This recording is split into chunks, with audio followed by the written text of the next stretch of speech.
saya pakai mic Pak Rektor karena suaranya lebih kuat. Itu yang disinggung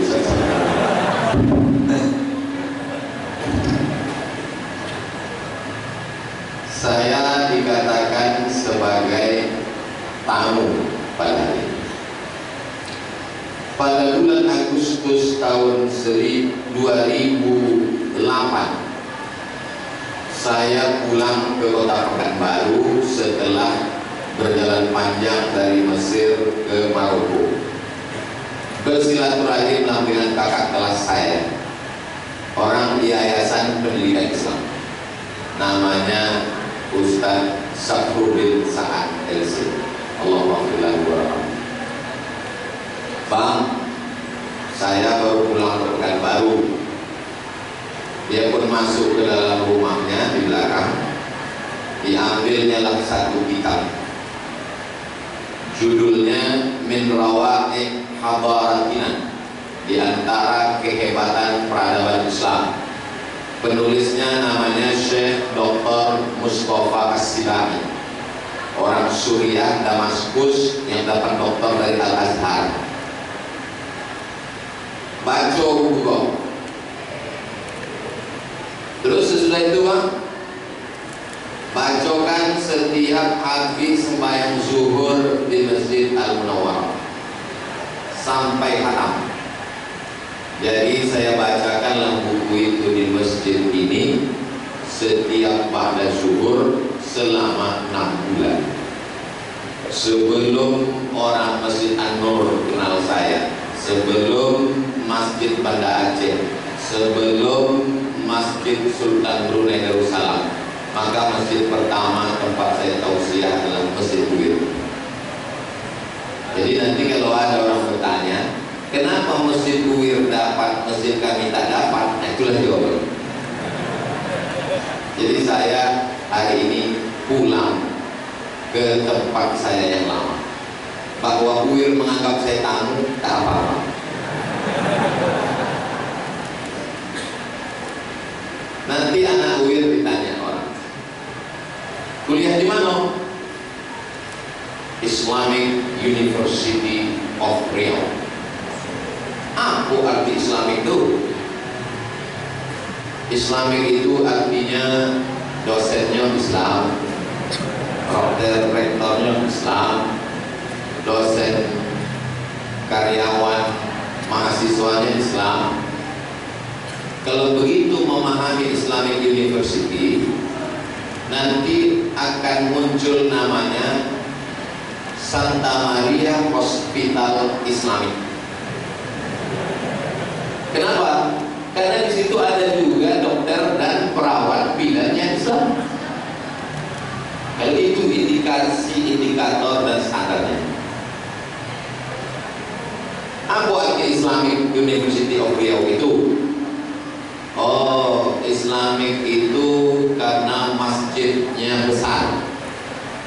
Kalau universitas ini disebut Islamic karena masjidnya besar, nanti yang tersinggung duit, karena masjidnya tak jadi sampai sekarang. Kalau tak percaya begini saja, macam rumah hantu.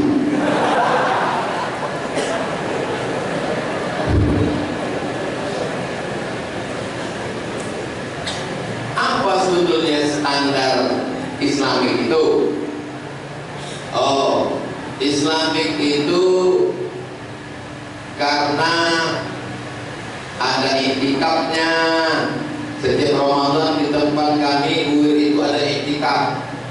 Kalau hanya sekedar iktikaf, itu pom bensin depan Purna MTQ, itu iktikafnya lebih lama, 10 hari 10 malam.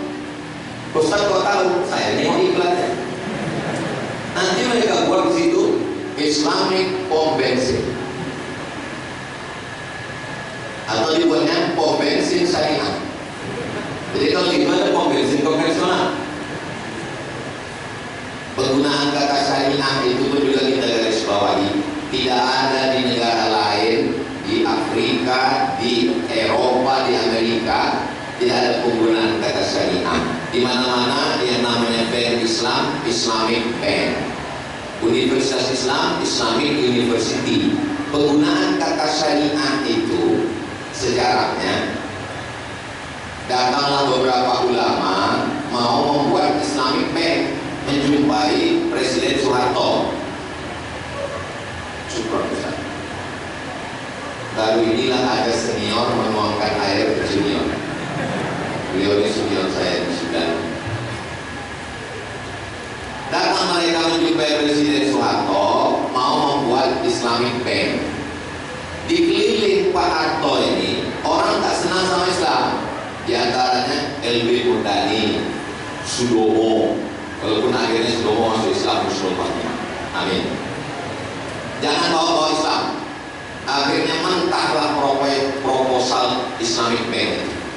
Ulama ini berpikir, bagaimana caranya supaya bank Islam tetap ada. Mereka coret Islamic diganti syariah. Assalamualaikum Pak Harto. Waalaikumsalam. Kita mau buat bank. Jenengnya apa? Bank syariah. Syariah itu apa? Ya pokoknya syariah. Itulah mau diterima. Dan sekarang banyak juga beberapa daerah minoritas mau bangun masjid, nggak bisa dapat izin. Saya tausiah di beberapa daerah, saya tanya, ini kan ada mimbarnya, berarti ada sholat Jumat di sini. Ada Pak Ustaz. Kenapa disebut musola? Karena waktu kami ngurus surat izin masjid, nggak dapat. Pas kami buat musola dapat, kami buat sholat Jumat. Itu dalam fikih namanya fikih hilah. Fikih hilah itu bahasa Indonesianya fikih cara berkilah.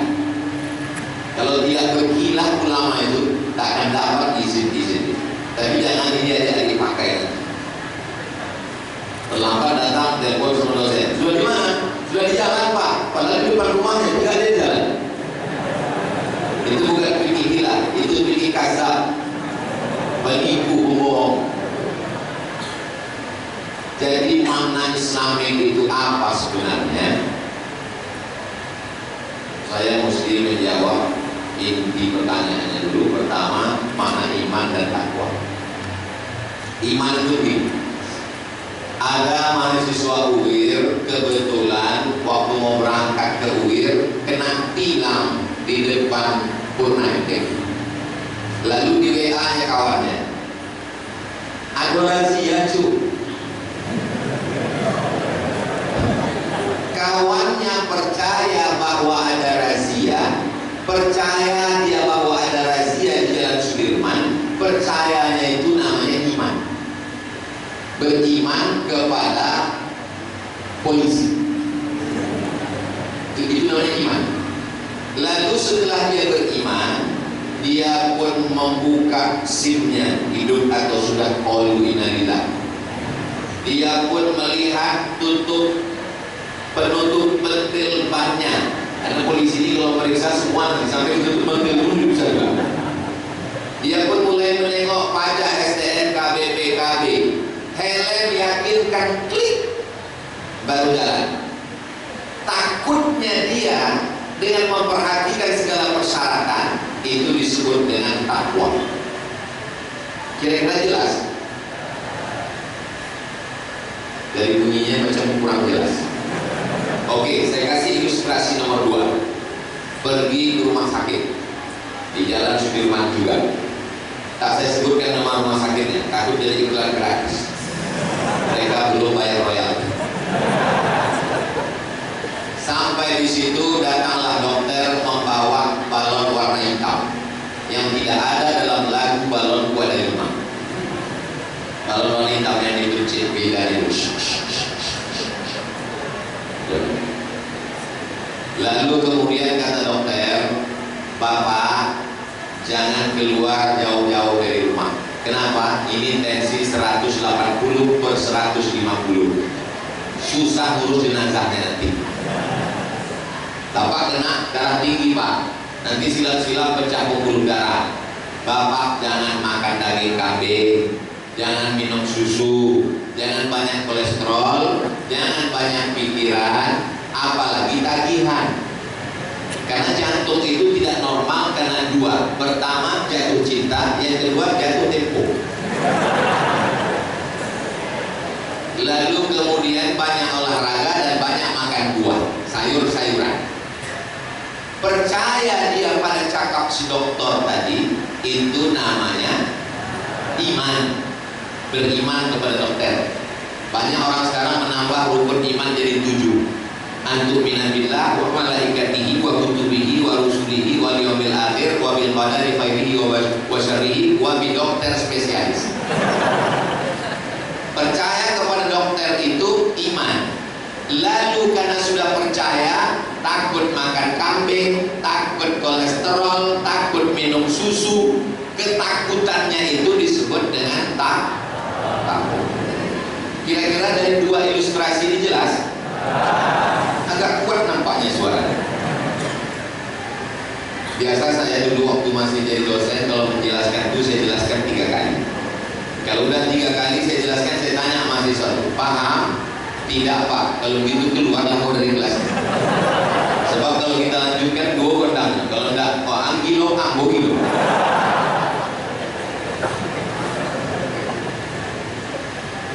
Orang UIR percaya bahwa dia akan mati menghadap Allah, dan kalau sudah mati dia akan diminta pertanggungjawaban setiap langkah kakinya. Maka sejak itu dia pun menjadi mahasiswa yang jujur, makalahnya tidak ada yang copy paste. Kenapa? Karena sejalan antara iman dan takwa. Ustaz ini cuma tajam ke bawah, berani sama mahasiswa aja, sekali-sekali sama dosen. Oke, dosennya kita bahas juga. Karena orang UIR ini beriman, dosennya, maka tidak ada dosen yang nelpon. Kalian diskusi aja dulu ya. Nah, Bapak nanti insya Allah ujung-ujung masuk. Pas di ujung-ujung di mana Pak? Ada pula seminar nih. Tanda tangannya aja lah jadwal tuh. Makan haram kalian Pak dosen.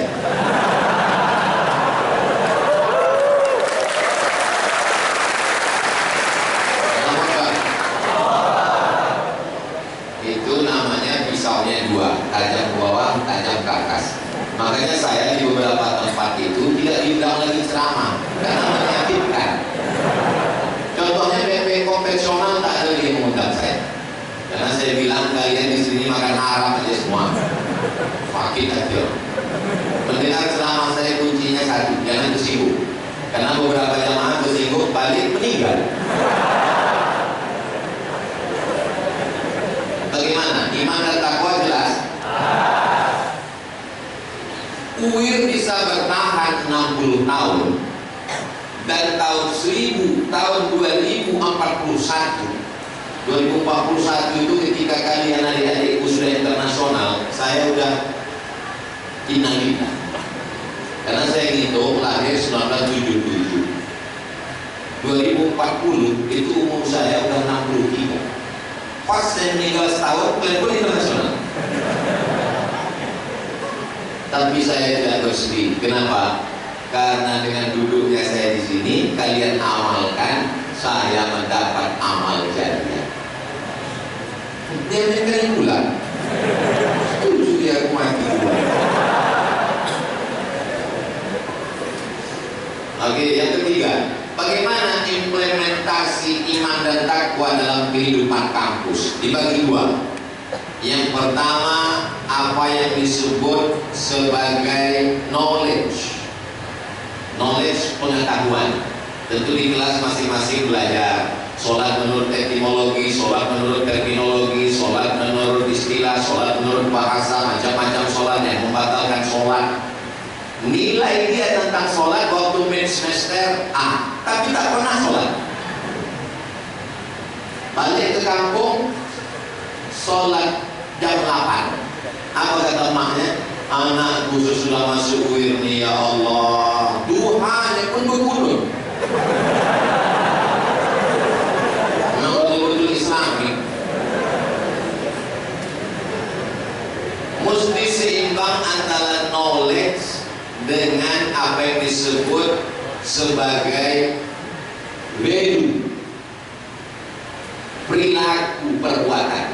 Jadi kalau hanya sekedar pengetahuan, Anda tahu ada adik-adik di UIR ini yang hebat, hafal hadis, hafal ayat, ada yang lebih hebat dari kau deh. Siapa dia? lihat www.google.com. Ceramah saya ini kalau disuruh ulang, jangankan adik-adik, saya pun tak ingat lagi. Yang mampu mengingat ceramah saya ini bisa ulang dari awal sampai akhir tanpa kurang satu huruf pun cuma satu. Channel Ustaz Abdul Somad Official, subscribe, like, share, dan komen. Kalau ada di antara kita yang bangga dengan amalnya, maka sesungguhnya yang paling tinggi amalnya adalah Azazil. Azazil itu beramal 1000 tahun naik langit pertama, beramal 1000 tahun naik langit kedua, beramal 7000 tahun naik langit ketujuh, selevel dengan malaikat. Ketika Allah menyuruh semua malaikat bersujud kepada Adam, wa idh qulna lil malaikati isjudu li Adam, sujudlah kamu kepada Adam wahai para malaikat, fasajadu, semuanya sujud illa iblis, kecuali iblis. Pertanyaannya, iblis itu malaikat atau setan? Nampaknya ikhtilaf orang uir. Buka surat Al-Kahfi yang dibaca tiap malam Jumat. Apa kata Allah tentang iblis? Kana minal jinni, berarti dia dari kalangan jin. Ustaz Abdul Somad, selain baca ayat kursi, apa aja yang takut sama jin? Ada satu, tukang permak jin. Saya cuma ngetes saja, yang ketawa yang terlambat berarti lele. Dalam ayat lain, kenapa iblis itu dikatakan bukan malaikat? Dia mengaku, ma mana'aka alla tasjuda li Adam is amartuka. Kenapa kamu tak mau sujud waktu kusuruh sujud? Apa kata dia? Khalaqtani min nar. Aku kau ciptakan dari nar. Nar itu api. Malaikat diciptakan dari nur. Sedangkan setan diciptakan dari nar. Kalau kita Pak Ustaz, kita dari tanah. Jadi yang dari tanah manusia, yang dari api setan, yang dari cahaya malaikat. Itu maka sifat kita ini rendah seperti tanah. Tawadu, rendah hati. Ada kawan saya Pak Ustaz sombong, dia dari tanah juga, cuma tanah sengketa. Banyak surat dari BPN. Jadi implementasinya di kampus UIR melalui dua. Pertama sebagai knowledge. Itulah mengapa walaupun adik-adik di fakultas hukum, walaupun di fakultas sosial, walaupun di fakultas pertanian, dia tetap belajar paling tidak 5 mata kuliah. Quran hadis, akidah akhlak, bahasa Arab, sejarah Islam, fikih. Kenapa dia belajar fikih? Supaya jangan sampai pulang nanti ke kampung, orang tahu dia tamat dari Universitas Islam, disuruh sholat jenazah, dibantainya ruku. Selesai sholat, orang kampung tanya, kenapa kau ruku? Ini banyak dosa buat pada. Kenapa dia mesti belajar akidah? Supaya jangan sampai dia pejamkan mata, nampaknya cahaya, kata dia itulah Tuhan. Itu bukan Tuhan. Orang yang tidak belajar akidah tak bisa dibedakannya mana Tuhan mana hantu. Tuhan. Maka dia belajar wujud, tidak, baqa, mukhalafatul hawadisi. Ada artis mengatakan, tadi malam saya berkontemplasi, saya tarik nafas panjang pejam mata, saya naik ke langit, nampak saya Tuhan sedang duduk warnanya hitam. Itu bukan Tuhan. Kalau dia belajar akidah Asy'ari terbantahkan dengan satu sifat, wujud, tidak, baqa, mukhalafatuhu lil. Habis selesai, dalilnya mana? Qul huwallahu ahad, Allahu samad, lam yalid walam yulad wa lam yakul lahu kufuwan ahad. Fikih, masak, akidah, oke. Quran, hadis, supaya dia berpegang kepada sunnah. Kenapa mesti hadis? Karena dalam Quran tak ada sholat zuhur 4 rakaat tak berbunyi, sholat isya 2 rakaat berbunyi, 2 rakaat silent. Itu tak ada. Jadi kalau hanya belajar Quran tak belajar hadis, nanti dia tak ke masjid. Ayyalas salat, tetap di kelas pejam mata. Pas ditanya, kau tak sembahyang? Aktivis sholat dari zikir. Sholat cukup dengan pejam mata. Kalau butuh saja. Tapi orang banyak sholat di Masjid Al-Munawwarah itu kulit-kulit kitab aja. Tidak mengikut sunnah. Lawan sunnah adalah ahlul bid'ah. Kenapa dia mesti belajar sejarah? Supaya dia tahu zaman Nabi, Khulafaur Rasyidin, Bani Umayyah, Bani Abbasiyah, sampai pada keemasan Islam, Islam tumbang, Islam peradaban di Andalusia, hancur di Andalusia, muncul Muhammad Al-Fatih di Turki Utsmani, 1924 hancur Islam, berdiri negara-negara kecil, dijajah eksploitasi alam oleh Barat. Belanda datang ke tempat kita, Inggris datang ke Malaysia, Spanyol datang ke Maroko, Italia datang membunuh Umar Mukhtar di Libya. Supaya dia mengerti sejarah, supaya dia melek politik, supaya dia paham bagaimana peta keislaman dari sejak zaman dulu sampai 1444. Kenapa dia belajar bahasa Arab? Karena sampai hari ini tidak ada orang Islam, walaupun hebat bahasa Inggrisnya, tak ada sholat pakai bahasa Inggris. Inna sholati, my praying, wa mahyaya, my life, wa mamati, my die, lillahi ta'ala, for you, oh my God. Tidak ada. Berdoa pakai bahasa Arab, sholat pakai bahasa Arab. Ini semua dipelajari sebagai knowledge, pengetahuan. Tapi kalau hanya sebagai pengetahuan, nanti kita jadi orientalis.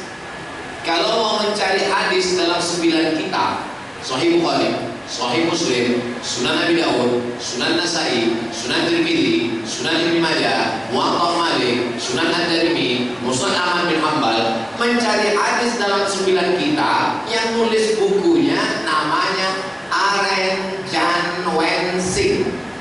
Dari namanya kita sudah tahu ini orang tidak bersunat dan tidak mandi wajib. Berapa lama dia menulis kamus indeks mencari hadis dalam 9 kitab hadis ini? 40 tahun. Orang Belanda. Dia menggantikan kursi profesor di Leiden University setelah Abdul Ghafur. Oh, ada dulu Abdul Ghafur Pak Ustaz? Ya. Setelah balik kota, balik ke nama yang lama, Snowhorn. Jadi kalau ada orang-orang UIR yang hebat secara keilmuan, itu baru sebagai knowledge, pengetahuan, bukan sebagai value, sebagai habits, sebagai kebiasaan. Apakah orang UIR sudah berubah dari knowledge kepada habits? Saya jawab sudah. Dari mana Ustaz tahu? Tadi waktu saya masuk, saya izin ke Pak Rektor, Prof, saya mau duduk dulu ke belakang. Dari mulai sini sampai ke belakang, anak-anak ini berdiri bersalaman. Berarti mereka sudah mengamalkan bagaimana menghormati orang tua. Mereka melihat saya ini tua. Ada beberapa yang tidak bangkit karena ditengoknya, macam anak semester 7. Jadi mereka sudah automatically, tanpa berpikir. Maka Ibnu Maskawi menyebut habits itu sebagai min ghairi fikrin wala rawiyatin, berbuat baik tanpa berpikir-pikir, langsung, bahasa simpelnya spontan. Selamat datang di kampus Madani, tertulis di pintu sebelah kiri, dilarang merokok. Alhamdulillah selama pengajian ini tak ada yang merokok. Bahwa di kantin saya tak tahu, dan saya datang tidak untuk mencari-cari kesalahan orang. Itu sebagai satu sampel contoh yang tertulis di pintu. Lalu kemudian target yang mau dicapainya ke depan itu adalah ketika dia menjadi alumni Fakultas Pertanian, lalu kemudian dia pulang ke kampung halamannya, secara ritual dia bisa muazzin, disuruh jadi imam dia bisa, karena tidak ada anak UIR yang tak bisa baca Quran. Disuruh dia jadi berikan kultum 7 menit bisa, menit ke-8 baru gak macet sedikit, bisa. Ini secara keilmuan pengamalan. Lalu kemudian secara pengetahuannya dia tidak menolak ketika dia membahas tentang biologi. Lalu ada muridnya bertanya, "Pak, katanya dalam Quran itu ada yang membahas tentang penciptaan manusia. Jangan bahas-bahas tentang itu. Saya ini guru biologi. Pembahasan tentang itu dibahas dalam pengajian di masjid aja. Ini bukan orang UIR. Karena orang UIR itu tidak lagi bisa dipisahkan mana ilmu agama, mana ilmu umum, karena dia memahami itu dua-duanya datang dari Allah. Itu yang disebut dengan integrated curriculum, mengintegrasikan dalam satu hembusan nafasnya. Dia berbicara ilmunya masing-masing. Dia bicara ilmu politik, demokrasi, tapi juga dia bisa menjelaskan tentang siasat syariah. Ketika dia bicara tentang pertanian, tapi juga dia bisa bicara bagaimana Al-Quran bercerita tentang tanaman. Saya ini memang dari Fakultas Pertanian, Bapak Ibu, tapi kalau kita lihat dalam Quran, Allah cerita tentang iman, itu tentang iman, tapi yang jadi contoh pokok kayu. Asluha zabidun, akarnya tunggal ke dalam tanah, wa farquha fis sama, cabangnya sampai ke langit. Itulah dia la ilaha illallah. Bapak Ibu, saudaraku di kampung halaman, kalau iman kita seperti pokok kayu, menghunjam akar tunggal ke bawah, pucuknya ke langit. Kalaupun datang angin kencang, dia tak tercabut, paling-paling patah. Tapi sekarang seperti tanaman, ke bawah tidak berakar, ke atas tak berpucuk. Kemana air dia pergi? Apa namanya? Enceng gondok. Dalam satu hembusan nafas, dia bicara tentang biologi, tapi dia juga di kampus dulu diceritakan manusia ini min nutfah, dari nutfah berubah menjadi alaqah, dari alaqah berubah menjadi mudghah, dari mudghah berubah menjadi izam, fakasawna al-izama lahma thumma ansha'nahu khalqan akhar fatabarakallahu ahsanul khaliqin. Jadi banyak orang sekarang rajin sholat duha, rajin puasa sunat, rajin baca Quran, tapi dalam keilmuan dia sekuler. Yang kedua, ini agama, ini bukan agama. Padahal semuanya datang dari Allah, dituliskan dalam Al-Quran. Inna fi khalqis samawati, dalam penciptaan langit, wal ardi, bumi, waqtilafil laili wan nahar, siang dan malam. Ketika akal dipakai untuk memikirkan langit, muncullah ilmu, namanya astronomi, bukan astrologi. Apa bedanya? Astronomi, ilmu mengkaji tentang bintang-bintang, bulan, Merkurius, Neptunus, Pluto, Mars. Sedangkan astrologi, bila Anda lahir bulan April, bintang Anda Taurus, berarti Anda kambing.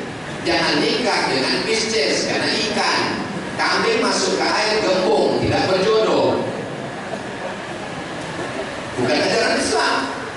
Berpikir tentang langit, muncul ilmu astronomi. Berpikir tentang bumi, muncul ilmu geologi. Berpikir tentang perputaran siang dan malam, muncul ilmu yang bercerita tentang cuaca, klimatologi, geofisika. Bercerita tentang Ashabul Kahfi, berapa lama mereka tidur di dalam gua. Salasami'atin wasdadu tis'a, 300 lebih 9 tahun. Kenapa mesti disebut lebih 9 tahun? Kenapa enggak 309 saja? Karena kalau dihitung menurut Januari, Februari 300. Tapi kalau dihitung Muharram, Safar, Rabiul Awal 309. Karena dalam 1 tahun bertambah 11 hari. Makanya saya kalau ditanya orang, Ustaz umurnya berapa? Menurut Qamariyah apa Syamsiyah? Ketika dia bercerita membaca ayat wal jibala autada, Allah ciptakan bukit sebagai pasak. Ini bumi ini bergelombang, bumi ini liar, seperti kertas yang dihembus angin di papan pengumuman. Maka mesti ada paku payungnya sebagai pasak. Pasaknya itu adalah gunung, dan gunung-gunung itu nanti akan tercabut. Watakunul jibalu kal mampus. Orang yang matang secara keilmuan ditopang dengan pengamalan menjadi kebiasaan, maka datang rasa takut kepada Allah Subhanahu wa Ta'ala. Jadi jangan dikerangkeng, di penjara. Agama Islam hanya ada dalam satu fakultas. Itulah dia fakultas Usuluddin. Orang-orang dari fakultas Usuluddin UIR ini dulu dikirim oleh yayasan ke Mesir. Itulah dia Ustaz Saprudin Sa'an almarhum. Itulah dia Usuluddin UIR. Itulah dia Ustaz Fajri Ansah Sekum MUI dulu. Itu yang sekarang di Basnas, pengawas Basnas. Itulah dia Usuluddin. Sekarang yang dulu di DPD RI, Ustaz Ghazali Kemalius. Itulah dia Usuluddin. Usuluddin itu sekarang sudah innalillahi wa inna ilaihi raji'un. Pembunuhan Usuluddin di seluruh Indonesia sistematis. Bagaimana cara membunuh Usuluddin? Sekarang Usuluddin itu termasuk dalam FSP, Fakultas Sepi Peminat. Diberi beasiswa, digratiskan, orang tetap tidak mau masuk. Tapi pelajar Malaysia banyak masuk ke Usuluddin. Saya ini orangnya suka penasaran, saya tanya, kenapa kalian masuk ke Usuluddin? Kenapa tak masuk ke tarbiyah? Karena kalau kami tamat Usuluddin, kami balik ke Malaysia, yang jurusan akidah bisa jadi PNS ASN guru akidah di sekolah, bisa jadi imam masjid, bisa jadi penyuluh agama, bisa kerja di Dewan Mufti, bisa di Kementerian Agama. Kalau dia lulus dari Fakultas Usuluddin jurusan tafsir, dia bisa mengajar di sekolah. Mengapa tarbiyah ramai Usuluddin mati? Karena sarjana tarbiyah bisa jadi guru. Makanya yang hidup di UIR Fakultas Pendidikan Agama Islam. Saya tidak sedang mengkritik UIR secara nasional. Maka saya berpikir bagaimana menghidupkan Usuluddin. Saya datangilah beberapa bupati, wali kota, kepala daerah. Bupati itu kan kekuasaannya sampai SMP, Pak. Betul, Pak Ustaz. Coba kalian hidupkan fakultas yang hampir innalillahi wa inna ilaihi raji'un. Bagaimana caranya, Pak Ustaz? Di SMP tambah 5 pelajaran: akidah, tafsir hadis, fikih, sejarah, bahasa Arab.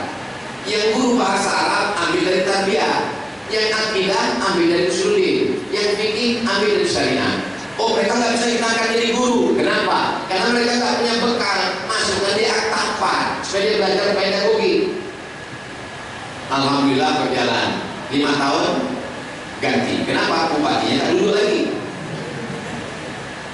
Jadi semua serba sistematis antara mahasiswa, yayasan, dosen, pemerintah, political will, support masyarakat. Itu yang ketiga. Yang keempat, bagaimana peran perguruan tinggi dalam ikut serta membangun peradaban Islam.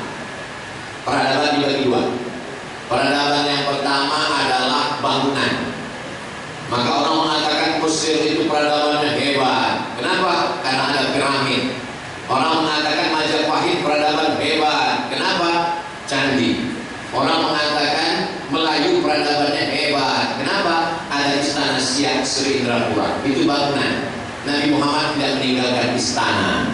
Makanya ketika jamaah pergi umroh, ditunjukkan replika rumah kamar Nabi, mereka melelehkan air mata sedih. Begini kamar Nabi, Ustaz, ya Allah. Nangis sendiri nih, duit habis belanja. Peradaban dibagi 2. Satu peradaban bangunan physically, satu peradaban yang bukan fisik tapi lebih kepada nilai-nilai. Jadi UIR sebenarnya mau meninggalkan apa? UIR meninggalkan dua-duanya. Secara fisik, UIR dengan masjidnya, Masya Allah, tabarakallah. Wa'alallahu alladhina amanu wa'amilus salihati wa'alallahu alladhina amanu minkum wa'amilus salihati la yastakhlifannahum fil ardi kama stakhlafa alladhina min qablihim wa la yumakkinanna lahum dinahum alladhi irtada. Seandainya orang UIR itu beriman dan beramal soleh, Allah akan meneguhkan mereka dan menjadikan mereka penguasa-penguasa di dunia. ayat itu yang dipilih. Itu bacaannya Pak Ustaz. Ya. Saya baru 8 semester tak tahu saya itu bacaannya Pak Ustaz. Secara fisik bangunan UIR, Masya Allah, tabarakallah, rektoratnya, tanahnya, gedungnya, asramanya di belakang. Secara nilai mesti diwariskan. Jadi dosen bukan hanya sekedar transformasi ilmu pengetahuan, datang, ngajar, 30 menit pertama diskusi, presentasi, setelah itu turun nilai, tapi ada nilai di dalam. Karena mahasiswa ini akan melihat perilaku, cara bicara, bagaimana dia tidak tanduk, sopan santun dan lain sebagainya. Nilai-nilai yang kita tinggalkan, dan ketika nanti kita meninggalkan dunia ini, nah apakah UIR berperan untuk mempengaruhi nilai di Riau? Jadi kalau Riau ini pusatnya adalah Pekanbaru, dan di Pekanbaru ini seperti tubuh ini yang paling urgent penting adalah otak, kepala. Jadi kalau kepala ini, ada kawan saya hafal Quran 30 juz. Begitu dia naik sepeda motor, lupa pakai helm, jatuh. Dia cerita ke saya, kakak kelas saya, "Man, aku dulu hafal Quran waktu di Kairo, tapi pernah jatuh naik motor, jadi agak-agak hilang." Saya bilang, "Bang, dulu kami di kampung, kalau radio itu agak-agak hilang, antuk kan balik, mau dia balik." Kata dia, "Aku takut kelumpuhan, bukan sekali lagi Al-Fatihah mulai hilang." Jadi kalau polisi, jaksa, hakim itu tangannya. Kalau pekerja PU itu kakinya. Kementerian Agama, ulama, MUI itu jantungnya. Sedangkan otak Riau ini adalah Universitas Islam Riau. Allahu Akbar. Apakah otak mempengaruhi perilaku orang Riau? Melayu Riau adalah Islam. Kalau sudah disebut Melayu berarti Islam. Kalau ada Melayu tidak Islam, hilang emanya, tinggal layunya. Minangkabau itu Islam. Kalau ada Minangkabau tidak Islam, hilang Minangnya, tinggal Kabau saja. Apakah UIR berpengaruh secara nilai terhadap perkembangan orang Riau? Maka itu yang menentukannya adalah guru-guru besarnya yang duduk di lembaga adat Melayu. Sekali layar terkembang surut untuk berpantang-pantang Melayu hilang di bumi. Jadi kalau ada orang datang ke Riau, mendarat dia pertama kali, maka saya yakin dan percaya itu bagian dari kontribusi UIR merubah nama airport itu menjadi Sultan Syarif Kasim II. Itu diresmikan oleh Presiden Kiai Haji Abdurrahman Wahid. Dulu itu namanya Airport Simpang 3. Jadi waktu peresmian itu apa kata Gus Dur? Ini Airport Sultan Syarif Kasim II memang sudah tepat. Masa namanya Airport Simpang 3 seperti pangkalan becak? Sekarang fisiknya, bangunannya, apakah bangunan airport itu mencerminkan Melayu? Di mana selempayungnya? Atau hanya sekedar seonggok besi yang tak bermakna? Bagaimana tokoh-tokoh kita memasukkan nilai-nilai itu melalui penguasa pejabat sehingga nilai itu dapat? Lalu kemudian setelah keluar dari airport, dia pun bangunan pertama yang paling besar di Jalan Jenderal Sudirman adalah sebelah kanan dia lihat Purna MTQ.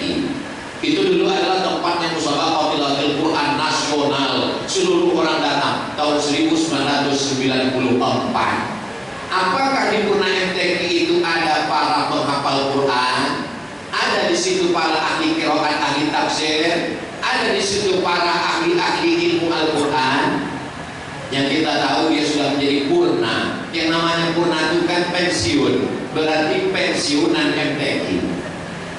Malah menjadi tempat konsernya musik, maksiat dan dosa.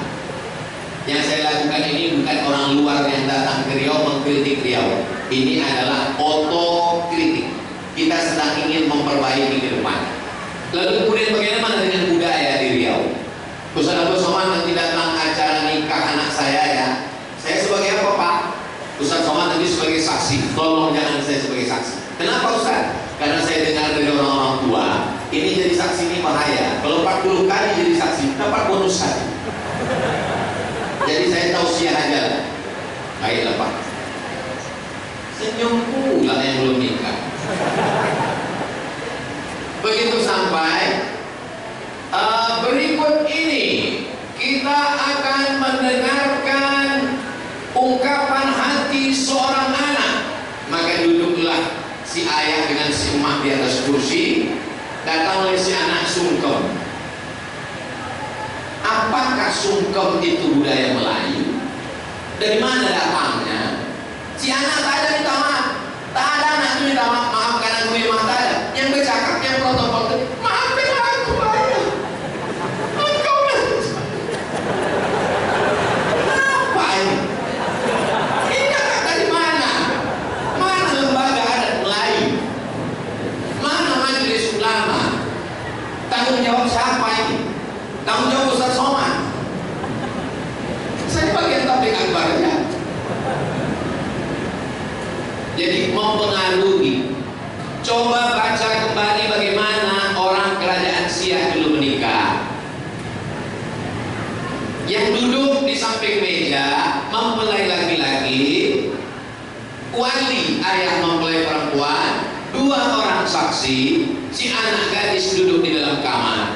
Apakah mau anak gadis di dalam? Maka diutuslah seorang mahram untuk masuk ke kamar bertanya, "Ona, mau kau dinikahkan ayah dengan laki-laki yang di luar sana?" Kalau anak gadis zaman dulu diam dia. Maka keluarlah hadis as-sukutu alamatur ridho. Diam itu tanda setuju. Kalau anak gadis sekarang pasti tanya, "Mau ke sama dia nak?" Mau jawab iya banget atau iya aja ya. Sekarang apa yang terjadi? Anak gadis itu duduk di situ, belum akad, belum mahram, bajunya terbuka, meniti air opak gua. Tidak bertuduh, diakadkan aku nikah pada acara sakral, menyebut nama Allah, menyebut nama Rasulullah. Selesai acara di depan orang banyak. Habis itu, tolong cium keningnya, cium. Cuma mencium di depan orang banyak. Apa ini? Ada apa ini? Dari mana ini datang? Katanya tak Melayu, bilang di buku. Alhamdulillah, huruf Arab Melayu. Kalau kita pergi ke Siak, sampai bingung saya menengok di toko-toko. Saya insya Allah di Mesir 4 tahun, di Maroko 2 tahun, di Sudan saya adik kelas Ustaz Safron. Bingung saya, apalah bacaannya? Rupanya toko itu Om Tai Kim, Cino.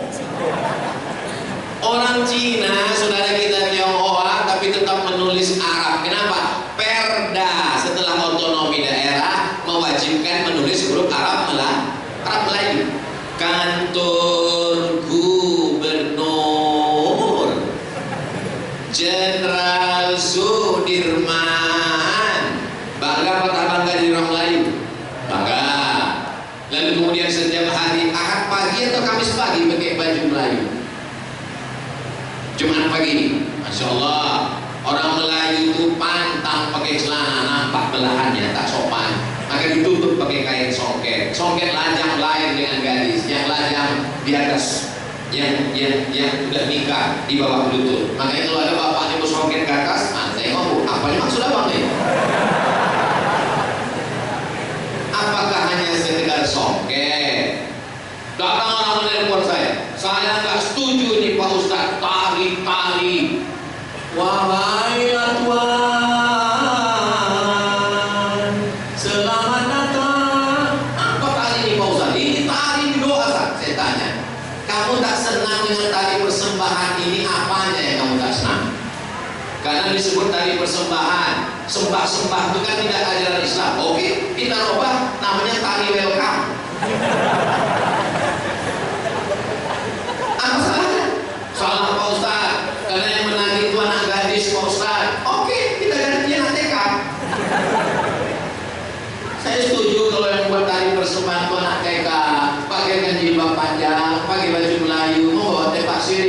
kalau anak gadis dibuat semester 3 pula menengok itu pejabat tuh menengok anak gadis lupa bini di rumah. Menunjukkan bahwa kita orang Melayu punya tradisi menampakkan tepak sirih. Kenapa tamu yang datang itu mesti dikasih tepak sirih? Karena di situ ada sirih, di situ ada kapur, di situ ada gambir. Kalau dia datang ke yang dia punya, dia mesti siap menerima pahit, getir, asam, telan, pekatnya. Tapi kalau dia punya lama-lama, maka dia akan terbiasa. Maka ada orang kecanduan makan sirih. Saya datang ke Melayu tua di suku Sakai, sampai ke sana disambut.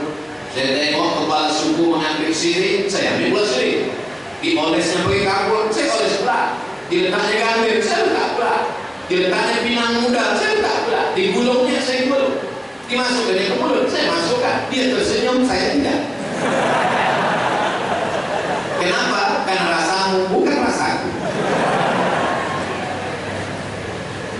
Adat istiadat yang baik kita teruskan, tapi yang bertentangan maka UIR punya tanggung jawab moral, karena kita ada bagian dari otaknya dia ini. Kalau kita pergi sekarang, suku Akeh, suku Talam, suku Laut, apa kontribusi kita? Sampai hari ini yang masuk dengan saya ke dalam hutan-hutan itu adalah dari Sekolah Tinggi Agama Islam yang ada di Bekasi. Lalu kemudian saya sudah ngomong ke beberapa kawan sahabat.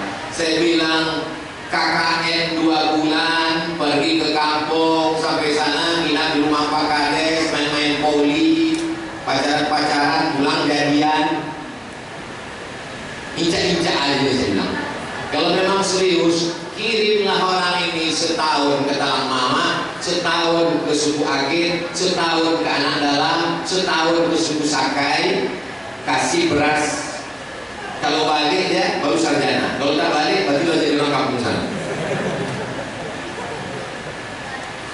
UIR punya tanggung jawab besar ke depan. Adapun internasional ini memanglah udah internasional. Dosen-dosen kalian alumni internasional, luar negeri. Ustaz Saproni, masya Allah, tabarakallah. Adapun Ustaz Saproni menyebut bolak-balik, saya khawatir adik-adik yang tak tahu, saya jelaskan sedikit. LC ini tulisannya licence, bahasa Inggrisnya license, bahasa Prancisnya liaison, bahasa Malaysianya lesen apa mana? Lesen artinya surat izin. Jadi licence, Abdul Somad sudah dapat surat izin dari Al-Azhar Kairo untuk mengajar, walaupun Singapura tak mengakui.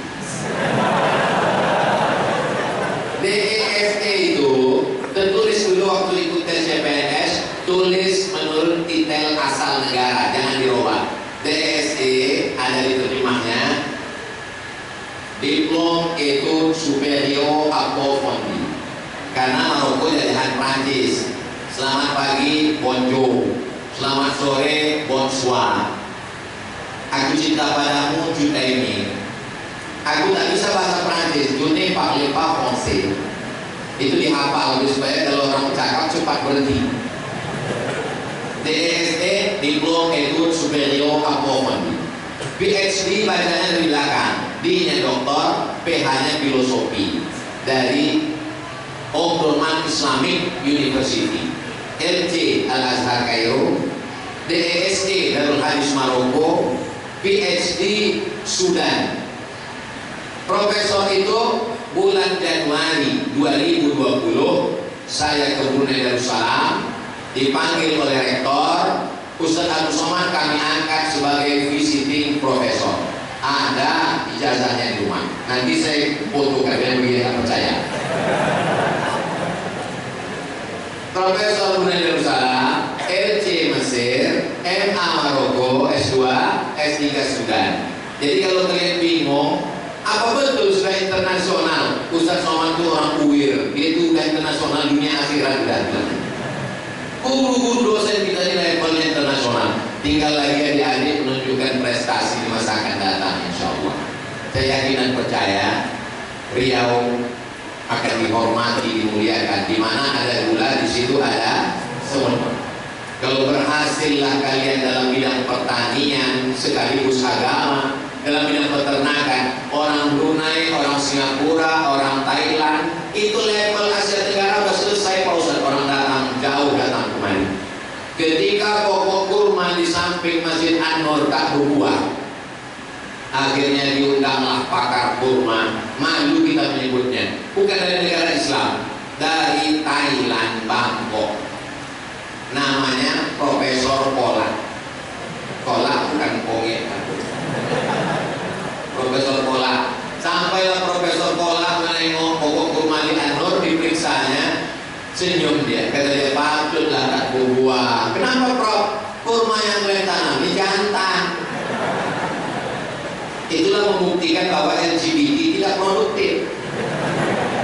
Akhirnya ditebanglah pokok-pokok kurma itu, ditanamlah kurma yang baru. Betina semua, jantan cuma satu. Jadi memang jantan kita susah banyak-banyak. Betinanya yang mesti banyak. Akhirnya, aku pula Glenn Senyum. Berbuahlah. Glenn Senyum ibu itu marah. Berbuahlah kurma tadi. Pas giliran pemetikannya, berikut ini panen perdana kurma di depan Masjid An-Nur yang akan dipotong oleh Ustaz Abdul Somad. Dalam hati saya, yang menanam bukan aku, yang menyerbukan bukan aku. Rupanya kurma jantan, kurma betina ini zaman dulu diembus angin bisa nikah sendiri. Sama sekarang enggak, mesti diambilkan bunga jantan itu, dipukul-pukulkan ke bunga betina.